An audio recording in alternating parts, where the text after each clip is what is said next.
It's my great honor to invite to the stage someone who plays a pivotal role in shaping the India-US relationship at the very highest level. This is genuinely a very special occasion for us. Ambassador Vinay Mohan Kwatra serves as India's ambassador to the United States. His distinguished diplomatic career includes key assignments across trade, foreign policy, and multilateral engagement. We don't have enough time to cover his storied career and impact. But at a time when global order is rapidly evolving, Ambassador Quatra's leadership is instrumental in strengthening one of the most consequential relationships and partnerships of our time between India and the United States. So please join me in giving a very warm welcome to His Excellency Ambassador Vinay Kwatra and welcoming him to the stage.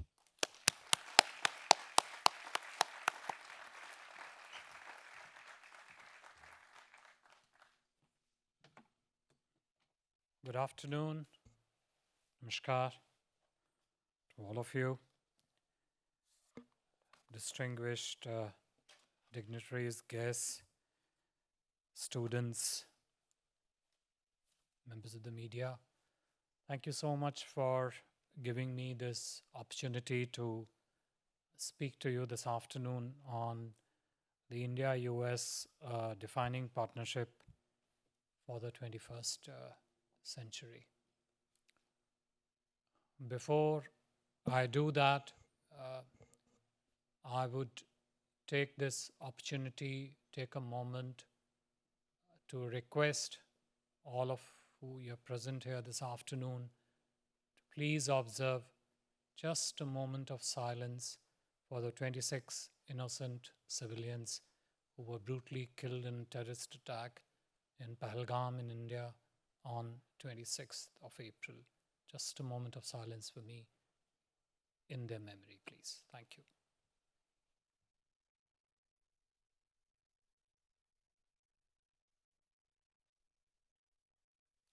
Thank you very much. It's indeed my immense pleasure to speak to you at this inaugural Hopkins India Conference.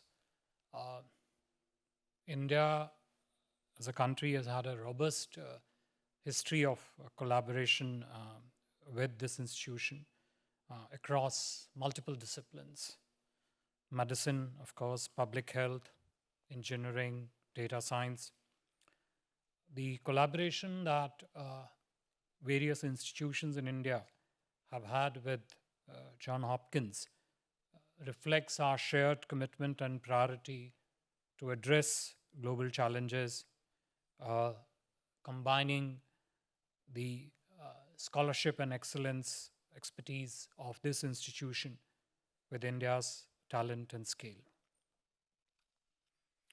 India-US defining partnership for 21st century is indeed a shared priority, but it is also one of the very few things on which there is a bipartisan consensus in the US, in Washington, among various stakeholders, particularly in the Congress. So we are truly blessed that this relationship enjoys very strong bipartisan across the board support. I will not go into the history of India-US relationship. I will only say that our relationship, what it is today, it was not always like this. The habits of cooperation that we have cultivated, particularly in the last decade or so, were not always so enduring. And the last decade in this context has truly been transformative for our ties. When my Prime Minister Modi, first gave his address to the US Congress in 2014, he clearly said that two countries have overcome, I will quote, the hesitations of history. And that's what I meant, that in years gone by, our relationship was not of the kind that we enjoy today, that we nurture today. We would always be, in a manner of speaking, will be less trusting of each other. but of course not I would say since 2000 that the relationship began to take a different direction, more positive direction. Um, and my Prime Minister's first speech in the US Congress, when it refers to overcoming the hesitations of history, it essentially points to a period where the two countries, the administrations in the two countries, stakeholders in the two countries are able to level up with each other, speak to each other in very honest and frank terms, even if there would be times and subjects on which we might agree to disagree. But that has made a very robust and strong foundation to build a truly what we call comprehensive strategic partnership. Over the last 10 years, the more time we have spent with each other, the more we have understood each other. The more we understood each other, the more we did together. And the more we did, the more our partnership grew.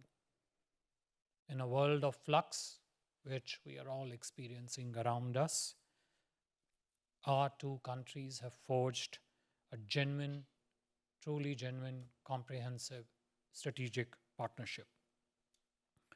Before I speak to some of the specific pillars of our partnership, which are providing impulse and impetus to our ties these days, I would take a moment to single out what at least are some of the key drivers of our partnership, what propels it forward. I would say the first and foremost in that category would be the personal drive and momentum that is given to the relationship by the leadership of the two countries, by Prime Minister Modi and by President Trump. The two have to enjoy great friendship, and we are very confident that the trajectory of ties will gain great momentum under the supervision, direction, and leadership of my Prime Minister and President Trump. In President Trump's second administration, Prime Minister Modi paid a very early visit to Washington. Within the first month of the presidency assuming charge, February 13, Prime Minister was here. We moved in quickly to establish very ambitious agenda of partnership, which spanned across several verticals. And I would speak to some of those verticals as I go along. But they include defense, technology, naturally trade and economic cooperation, counterterrorism, energy partnership, critical and emerging technologies, enhancing what I would call strategic connectivity, both across the services sector, but also across the infrastructure areas. And in the process, orienting our partnership in a manner that the agenda not only serves our two societies, our two economies, but is also heavily contributory to the regional and the global good. Second key driver, in my opinion, is the India's own economic trajectory. This is important because, in my view, the growth trajectory of India will go in parallel with the deepening of the India-US partnership. The kind of opportunities that we would expect our two economies, our two systems, cooperation between our two nations to throw up would be in many ways directly proportional on the one hand to the pace, the extent, the breadth, and the direction of India's economic growth. India is today roughly at about 3.84 trillion.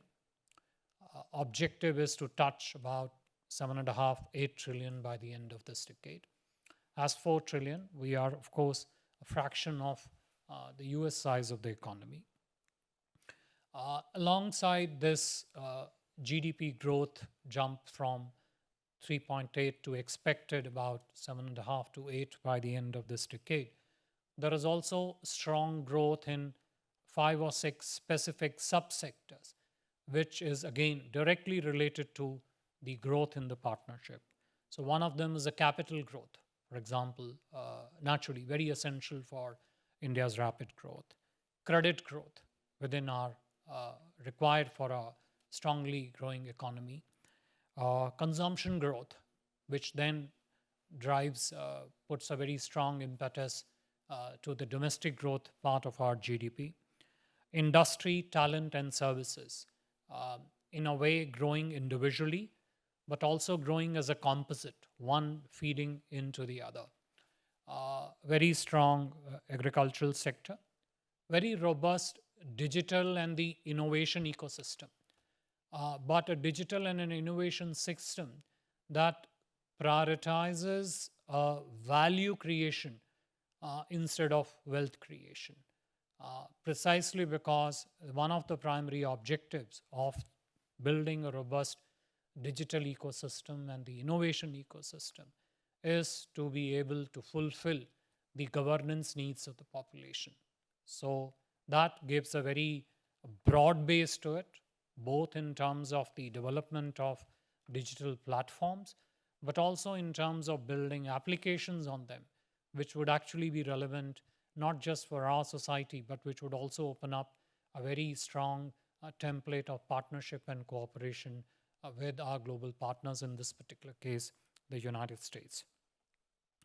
The third driver, in my view, would be the shared interest and priorities of the two countries, both in terms of opportunities that we want to harness, but also in terms of common understanding, both economic, but also strategic and geopolitical, that we both countries face.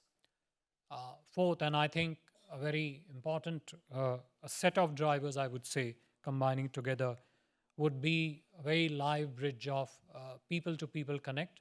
We have roughly 5 million odd Indian diaspora in the US, which forms a very strong, growing, vibrant, and a contributory bridge to the relationship, combining them with the values that both our countries share: value of democracy, value of freedom of speech, freedom of expression, and a genuine understanding of how diverse societies flourish and grow together.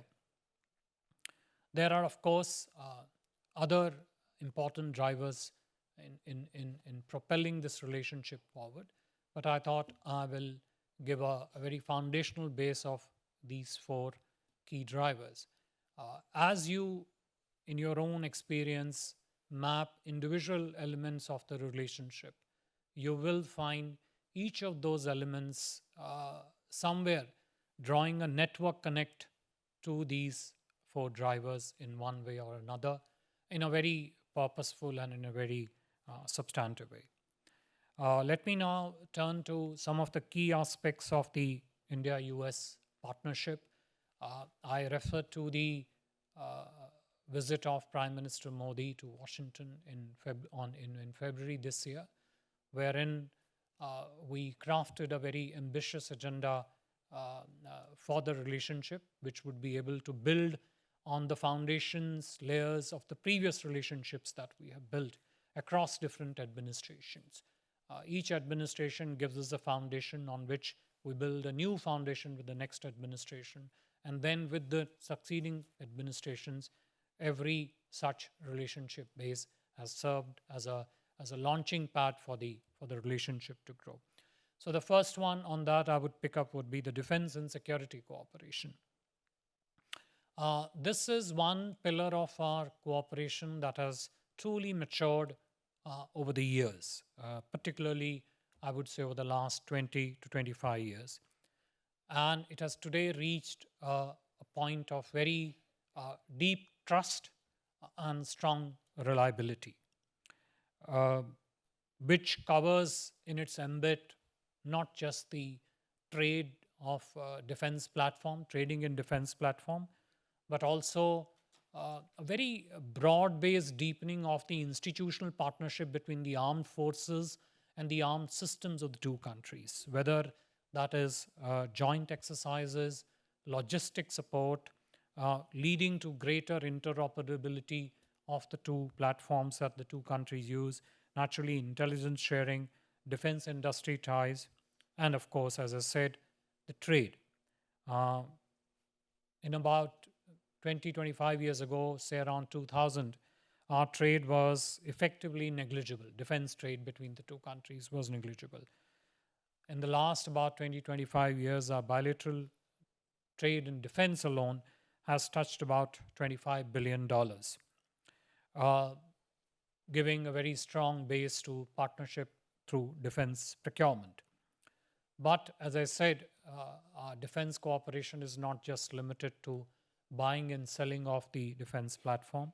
It also extends to a wide range of institutional cooperation, which is now slowly extending to one strong defense technology partnership, a fairly dynamic, fast growing defense innovation cooperation. Equally important, the area where the private sector of the two countries is now coming closer together to partner for in the space of defense manufacturing, not just for the Indian market, but also the manufacturing units in India, serving as a supply chain link for the global supply chain value chains of the US large original equipment manufacturers. So it's a fairly, there is a certain comprehensive character to the defense cooperation that has emerged over a period of last 20 to 25 years. During the visit of Prime Minister and following his meeting with President Trump in the Oval Room, the two countries also rolled out a defense cooperation framework and what we call acronym COMPACT, which stands for Catalyzing Opportunities for Military Partnership, Accelerated Commerce and Technology. In a manner, this captures a sense of what I just detailed a little while ago. Beyond defense, but impinging on both our countries' national security, is a very serious issue of terrorism. In our case, in India's case, the issue of cross-border terrorism. Our countries have built a strong system to fight terrorism, extremism, radicalization, drug trafficking, illegal migration, cybercrime, and more. We truly value the cross-border terrorism, counter-terrorism cooperation that India and US have. We all witnessed in the recent horrific attacks, terrorist attacks in Pahalgam and its aftermath. India has received overwhelming support from the United States. President Trump was one of the, in fact, the first leader to speak to my Prime Minister after the Pahalgam attacks, while my Prime Minister was still on his visit to Saudi Arabia. He was the first leader to speak to him, to condemn the Pahalgam terror attacks, to offer full support of strong strength behind India, and of course to the condolences for the victims of the Pahalgam attack. We have also been overwhelmed by the strong bipartisan support that we have received from the Congress. Senators, congressmen in large numbers and most proactively and most clearly have voiced their condemnation for these terrorist attacks and voiced support for India.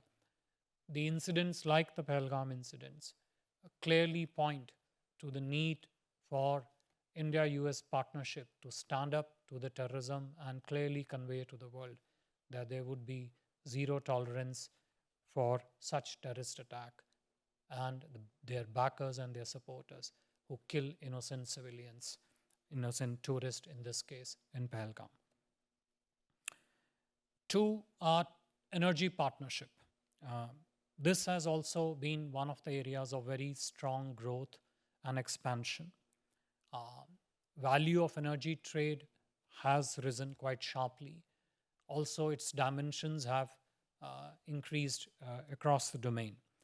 Again, just about a decade or so ago, our bilateral trade was, energy trade was effectively close to zero, quite negligible.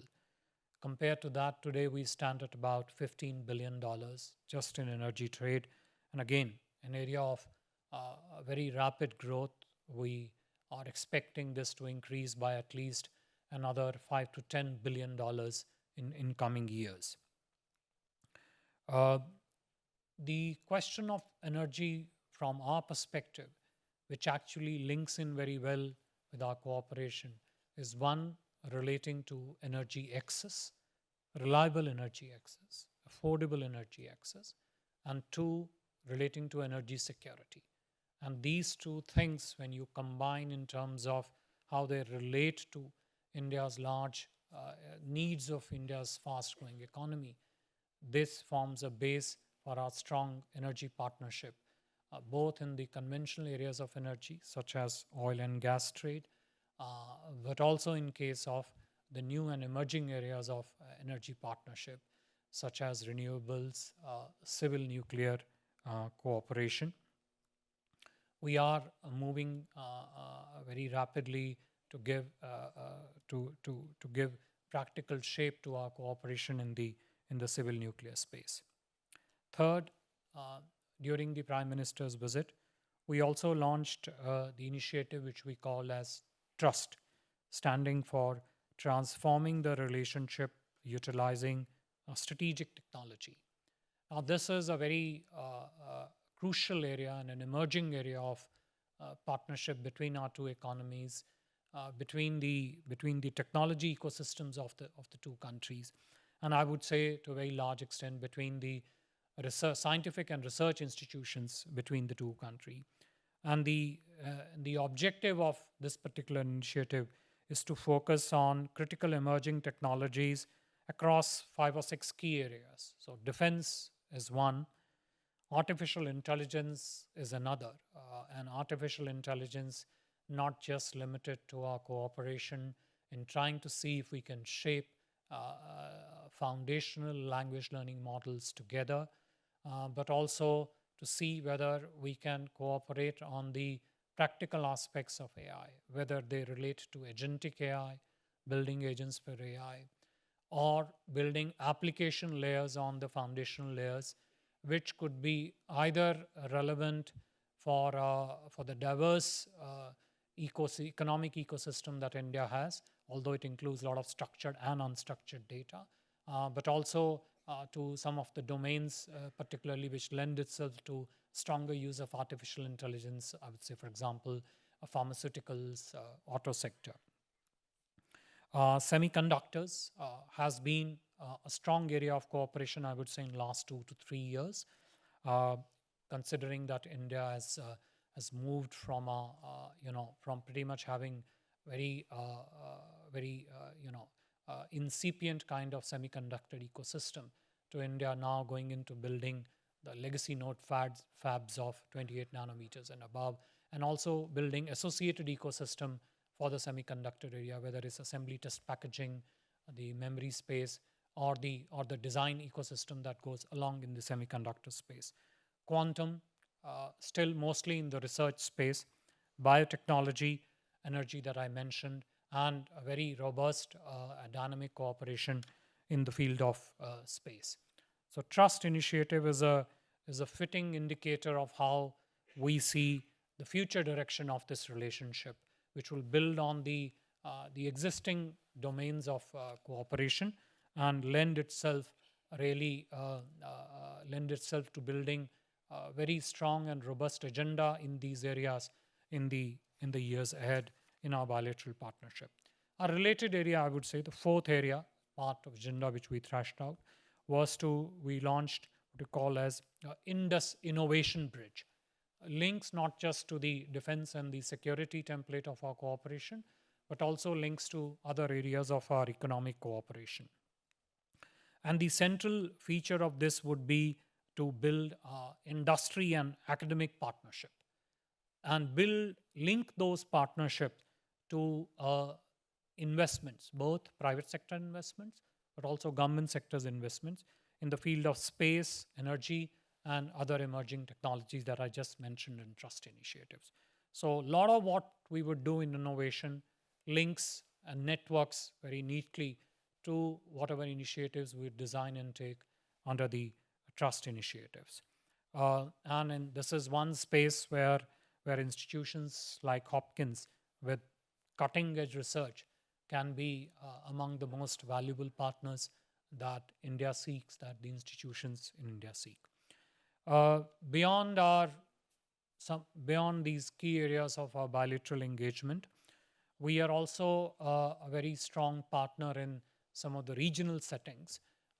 The most important of them include Initiative Quad, again, looking at both opportunities and the strategic challenges that we face.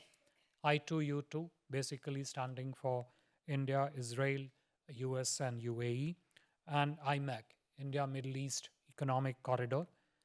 Again, a domain of strategic connectivity, bringing together multiple nations to build connectivity in a manner that not only promotes trade, business, and economic cooperation, but also allows us to build a strategic pathway to a very stronger coming together of nations on this corridor, and naturally the rest of the economic ecosystem that goes with it. Sixth, I would say, put it as the last one, maybe penultimate one, links to one of the drivers which I mentioned earlier on, which is the people-to-people ties. As I said, we have around 5 million strong Indian diaspora.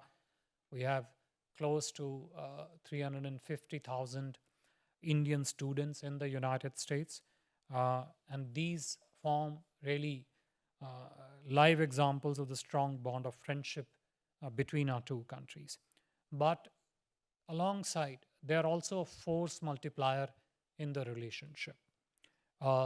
They are also, in a way, a guarantee and a resilient guarantee for our future partnerships. The imprint of Indian diaspora is quite strong.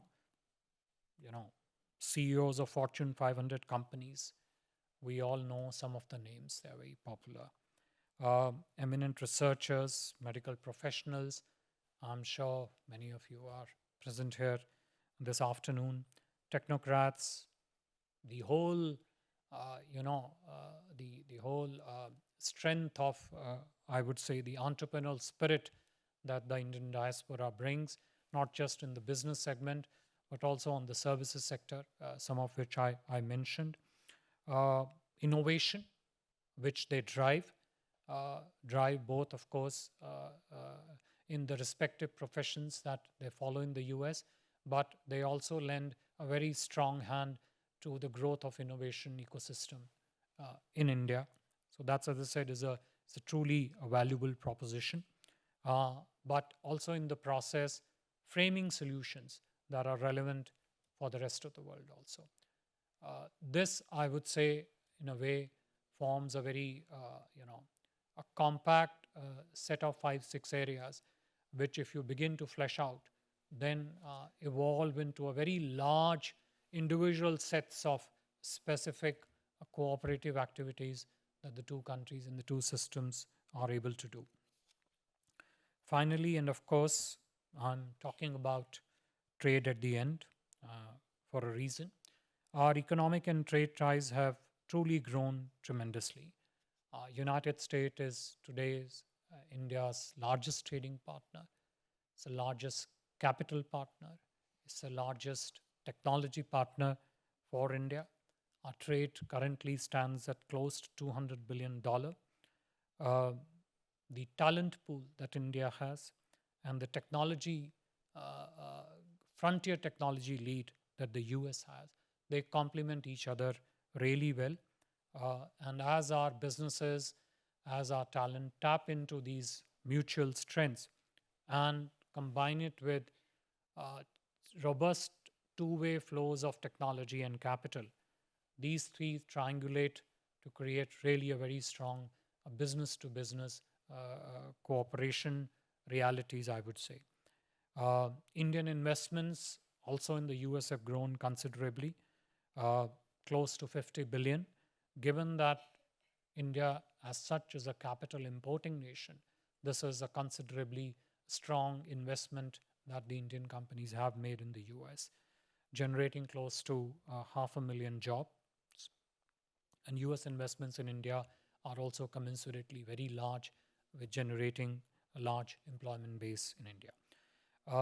Both sides are also working very intensely for an expeditious conclusion of a bilateral trade agreement, the first tranche of the bilateral trade agreement, with the objective to expand market access, cut tariffs, and open up the barriers, link up supply chains more tightly, with the whole objective that we can layer this to build the next, take next steps, take stronger steps to broad base and build new economic relations between the two countries.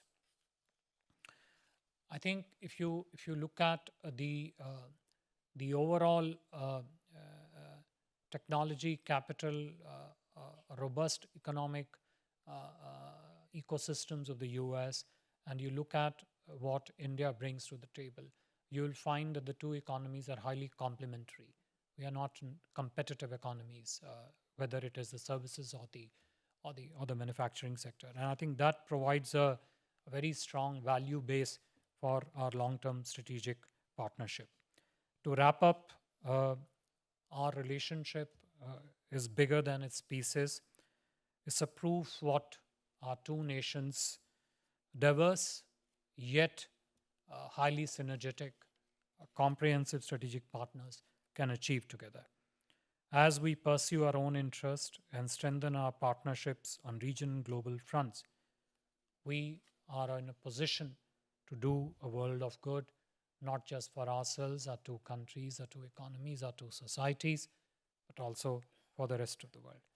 I would like to thank the Institute, Hopkins, once again, and wish this conference only the very best in your proceedings. Thank you very much. Thank you.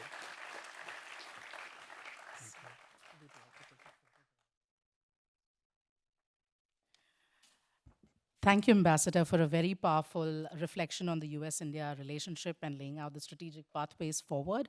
I'd like to invite on stage the founders of the Gupta-Klinsky India Institute, Mr. Raj Gupta, Dr. Meeta Gupta, and our faculty co-chair, Sarah Bennett, to share a small token of appreciation from our side and a quick photograph.